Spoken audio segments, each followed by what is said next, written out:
திருப்பரங்குன்றம் மலை மீதுள்ள காசி விஸ்வநாதர் கோயிலுக்கு தரிசனம் செய்ய செல்கிறார் இணையமைச்சர் எல் முருகன். மலையேற 5 பேருக்கு அனுமதி அளிக்கப்பட்டிருக்கிறது. எல் முருகனோடு 5 பேர் செல்லலாம் என்றும் அனுமதி அளிக்கப்பட்டிருக்கிறது. எல் முருகனோடு வந்த பாஜக மற்றும் இந்து முன்னணியைச் சேர்ந்தவர்களுக்கு தற்பொழுது 5 பேருக்கு மட்டுமே அனுமதி அளிக்கப்பட்டிருக்கிறது. திருப்பரங்குன்றம் மலை மீதுள்ள காசி விஸ்வநாதர் கோவிலில் தரிசனம் செய்வதற்காக மத்திய இணையமைச்சர் எல் முருகன் செல்கிறார்.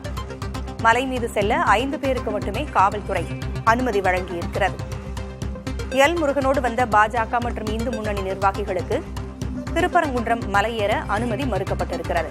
அண்மையில் திருப்பரங்குன்றம் மலை சர்ச்சை எழுந்ததால் கட்சிகள் மற்றும் இயக்கங்களைச் சேர்ந்தவர்கள் மலை மீது செல்ல தடை என்பது அமலில் இருக்கிறது. இந்நிலையில் பாஜக மற்றும் இந்து முன்னணி அமைப்பைச் சேர்ந்தவர்களுக்கு தடை விதிக்கப்பட்டிருக்கிறது. அவரோடு செல்வதற்கு 5 பேருக்கு மட்டுமே காவல்துறை அனுமதி அளித்திருக்கிறது.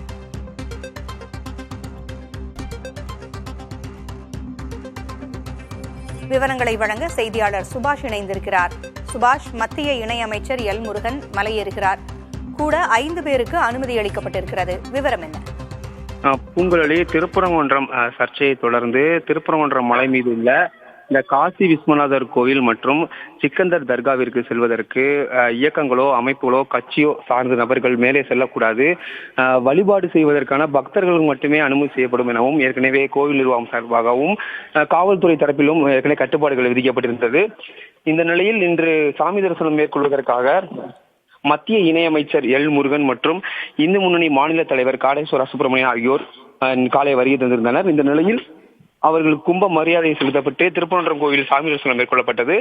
தொடர்ந்து செய்தியாளர்களை சந்திக்கும் போது காசி விஸ்வநாதர் கோயில் சென்று தரிசனம் செய்ய போவதாகவும் தெரிவித்தார். இதற்காக காவல்துறையினர் பல்வேறு தரப்பிலிருந்து மேலே சொல்லக்கூடாது, பிரச்சனை ஏற்படும் என பல்வேறு அறிவுறுத்தல்கள் எல் முருகன் மற்றும் காடேஸ்வரா அவர்களுக்கும் தெரிவிக்கப்பட்டிருந்தது. இந்த நிலையில் ஏற்கனவே கடந்த மாதங்களுக்கு முன்பு காடேஸ்வர சுப்பிரமணியம் மேலே சென்று தரிசனம் செய்து வந்த நிலையில் தற்போது அவர் சென்று விட்டார். இந்த நிலையில் எல் முருகன் மற்றும் மேலே சாமி தரிசனம் செய்ய போவதாக தெரிவித்து சென்ற நிலையில் காவல்துறையினர் 5 பேர் மட்டுமே அனுமதிக்கப்படுவார்கள் எனவும் தெரிவித்து அவர்களை அழைத்து சென்றனர். இந்த நிலையில் இந்த மேற்கு மாவட்டம் சிவலிங்கம் மற்றும் கட்சி நிர்வாகிகள் 5 பேருடன் தற்போது திருப்பரங்குன்றம் மலை மீது உள்ள காசி விஸ்வநாதர் கோயிலுக்கு சாமி தரிசனம் செய்வதற்காக சென்று கொண்டிருக்கிறார்.